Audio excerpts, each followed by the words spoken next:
ప్రతిపక్షాన్ని గుర్తించలేకపోతే ప్రభుత్వం కళ్ళు మూసుకు కూర్చుందా?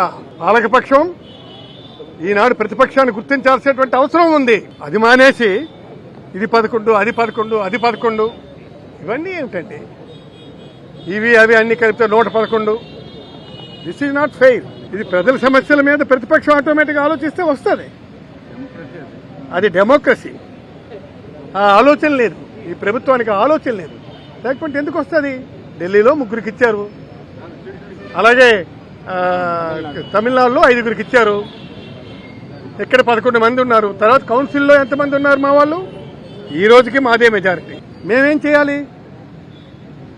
అదే జగన్ గారు పెద్ద మనిషి కాబట్టి ఆయన గౌరవంగా సరే మీ ఇష్టం ఇస్తే ఇవ్వండి లేకపోతే పొండి అని చెప్పంటున్నారు. అర్థం కాలేదా? అందుకు ఒక్కసారి ఆలోచించండి, ఇది ఎంతవరకు సమంజసమో అని చెప్పి మిమ్మల్ని అడుగుతున్నాను, ఈ రాష్ట్ర ప్రధానికాన్ని అడుగుతున్నాను.